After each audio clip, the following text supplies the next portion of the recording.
stop it. Stop it. Keep going. Keep going. Don't stop, ever. Happy Friday. You know what? Let's welcome tonight's guest. His audiences laugh all the way to the bank to deposit their ticket refunds. Writer and comedian Joe Mackey.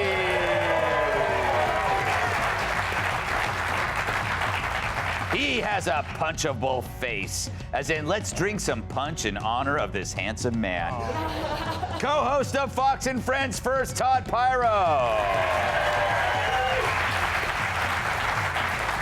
She's like a Christmas fruitcake, nutty, sweet, and soaked in rum. Fox News contributor, Coach. And finally, he's responsible for more fat lips than collagen.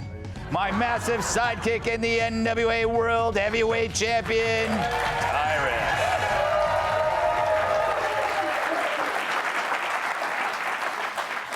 All right, before we get to some news stories, it's Friday, so that means it's time for the live bull riding exhibition. Get up there, Joe. Actually, I'm the bull. I'm joking. I'm joking. It's time for this. Greg's Leftovers. Yeah, it's Leftovers, where I read the jokes that we didn't use this week. And as always, this is my first time reading them. So here we go. Vice President Kamala Harris won a recent Democratic primary poll that did not include Joe Biden. And that makes sense, considering she has the black vote all locked up.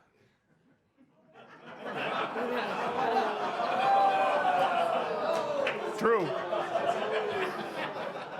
I don't get it. She was a horrible DA. She put everybody in jail. Oh! The white guys get it. Wow, that flew right over my head. I know. Things do. Yes, I get. That's a good one. Speaking of Kamala, another one of her staffers resigned this week. This time, the communications director, Jamal Simmons. More staffers say they would like to quit, but they hate waiting in line. See, I got that one. That one's fun. Brittany Griner has safely returned to the United States after being released from Russian custody, landing safely in San Antonio. But upon seeing the conditions at our southern border, she immediately asked to go back to Russia. She does look like Pete Davidson there.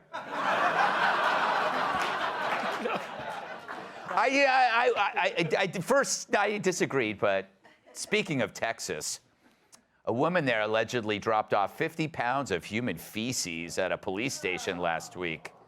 But upon closer inspection, turns out it was just Beto O'Rourke.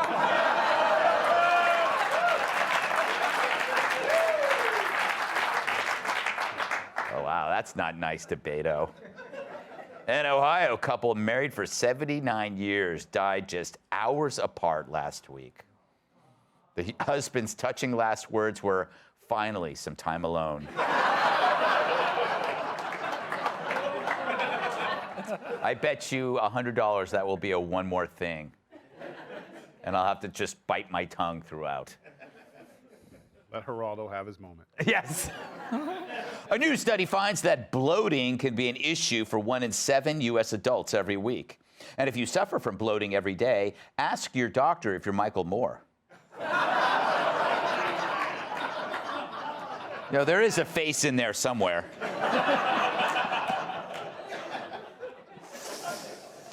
President Biden faced a press outcry after an abundance of media members were snubbed from his Christmas party. The president's A-list invitees include John Lennon, Marilyn Monroe, and Tupac.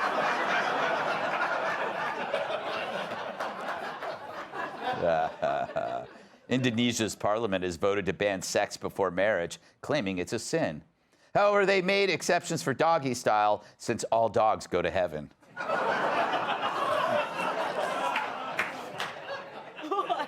That was, somebody was, Joe, did you write that? No, I have nothing to do with that.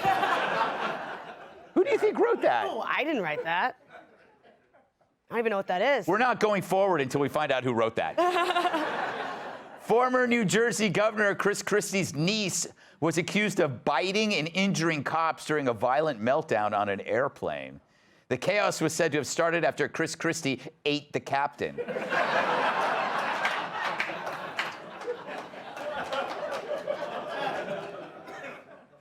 I mean, they laughed at it, so I guess it's okay. Jonathan the tortoise, the world's oldest living land creature, celebrated his 190th birthday this week. He says the key was just taking every day really slow. That one's good for like a kid's party. Yeah, yeah. The trailer for the new Indiana Jones movie starring an 80-year-old Harrison Ford was released last week. And you can tell they're taking a more realistic approach this time around. In the first scene, he shoots a commercial for Relief Factor.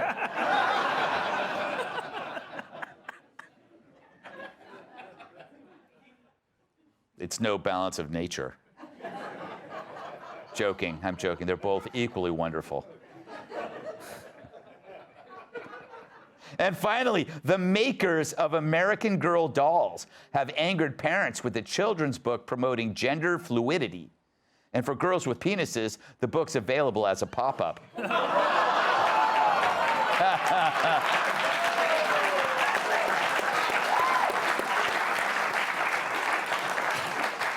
Is that yours? No, that wasn't mine either. That's great. All right, some actual news. Confirming what we already knew, pre-Elon Musk Twitter hated me and hated you. Lefty treachery compiled in another batch of Twitter files. Yep, Twitter execs lied about a major detail. They secretly had their thumb on the scale. In a new collection of Twitter files dumped last night by journalist Barry Weiss, we've learned that the social media company did, in fact, engage in so-called shadow banning of conservative accounts, making them more invisible than Joy Behar at a cattle ranch.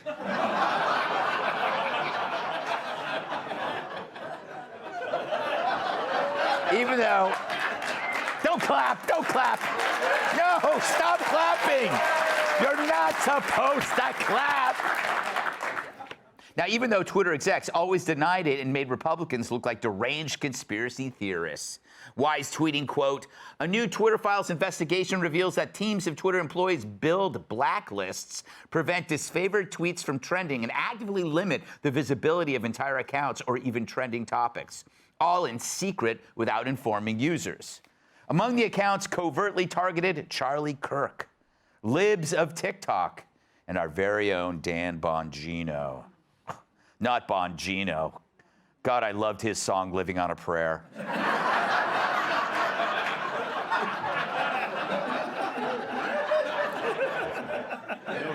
got a temper, right?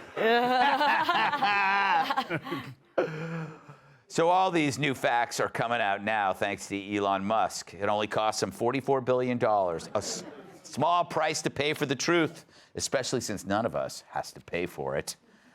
Joe, the first thing I did when I was up last night was waiting for a tweet mentioning that I was shadow banned, and I wasn't, and I was so bummed. I was waiting for Barry Weiss to mention. I wanted to be part. That to me is the coolest group.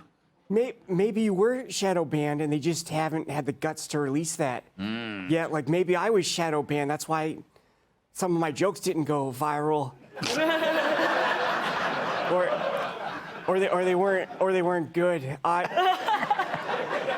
But you know, I hate it when someone makes a decision about you, but they don't have the courage to tell you to your face. You know, like one time this lady, ghosted me, and we were supposed to go on a date, and I had to fill out a missing persons report over that.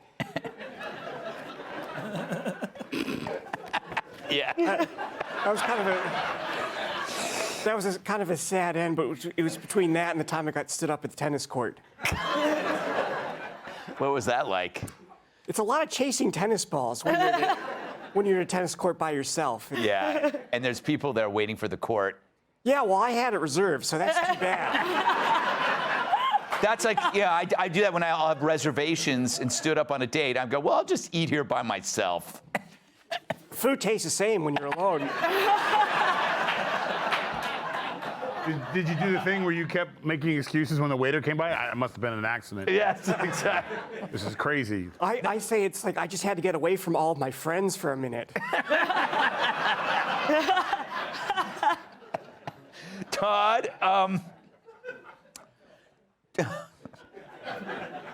you know, if Elon Musk never bought this, we'd never know about this. Isn't that incredible? It's like if he got pissed off because they banned Babylon Bee. That's what pissed him off. And like when you're really, really rich, if one thing pisses you off, you can go ahead and just buy the thing that pissed you off. It's the beauty of being literally the richest guy ever. Yeah. Literally in the history of money, in Yeah. the history of currency. But to your point, obviously, we wouldn't know any of this if he didn't make that decision. And you're going to hear, and you've already heard, so many on the left saying, oh, this is a nothing burger. We knew all this.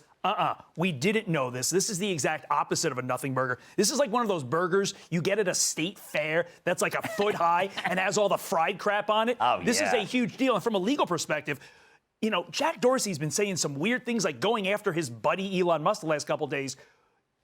Jack Dorsey testified in front of Congress under oath that this wasn't happening. Do you think he That's didn't not know? Right. I don't see how you can run a company and not know. I think he was in on some of these meetings, and he may try to parse the language saying, oh, well, shadow banning isn't this VF stuff that we were. It's all the same. It all the same effect. Putting conservatives down below or eliminating their presence entirely on Twitter so they couldn't get traction and their ideas couldn't get traction, especially going into elections, and that is wrong. See, I would argue that he was interested in a lot of other things, and he had terrible middle managers. They were all left-wingers, and they were lying to him. But you might be right. Agreed. I think you're right on it. I think both things can be right.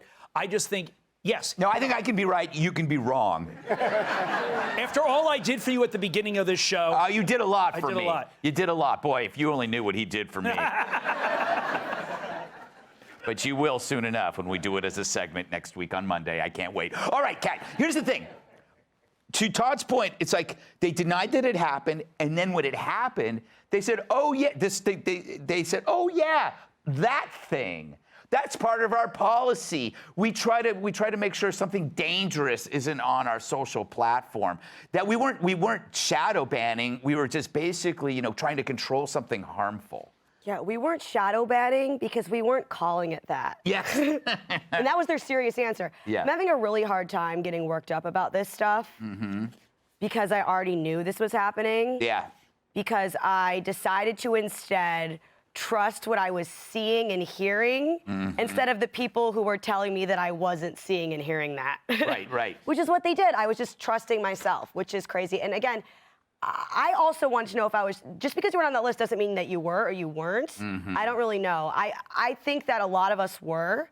Are you saying you're shadow banning? You're shadow banning? Well, I think that all of us here, I know you, I know me, I know Tyrus, we've talked about this. When it was even announced that Musk was considering it, a lot of our follower accounts, like huge, our follower accounts, huge bumps in them. Yes. And not happening for people who are, and it's just certain associations. It's like, okay, you work at Fox News or things like that. There was some kind of algorithm, and if they would have just admitted it, none of this would have happened. It's an interesting point. It's like when somebody finds out that the police are coming, they'll flush the drugs down the toilet, right? Right. Joe knows what I mean. In this case, it was let's restore the Twitter followers to the people we hate before they look at it. Very interesting. Tyrus, their excuse was always about like branding you a danger first. And that gives them the reason. We talked about this. That's what they would say that if you were a critic like Babylon Bee, if you misgendered someone, you would be putting them in danger and you need to be banned. Yeah, it's not even that deep, okay? And first of all, yeah, putting things back, that always works. You steal mom and dad's alcohol, drink half of it, put water in it, and put it back. You don't think that it's going to be the same? No, it's going to be watered down and messed out. So that's what they did to a lot of people, and it's very easy to see who was shadow banned and who was blocked. And yes, he knew what was going on because, Greg, every time we deal with these people, they have these God complexes. And they only surround themselves with people who think like them and do like them. And they virtue signal like, I blocked Gutfeld today and I slowed him down. But what we don't look at is like for entertainers who were conservative, they affected their livelihoods. They affected their ability to make money, to get jobs. poor, sweet Joe here thought that he was having writer's block. He thought his jokes were weird and unfunny and creepy and no one was paying attention to him. All along, he's dropping Shakespeare gold. Yeah. And they're crucifying him because he believes in small government. Mm-hmm. And we laugh about that. And me, I thought I didn't know any black people anymore. That's right. Lo and behold, I do. It's a good point. And on that point, we must move on. Hey, Sean Hannity here. Hey, click here to subscribe to Fox News YouTube page and catch our hottest interviews and most compelling analysis. You will not get it anywhere else.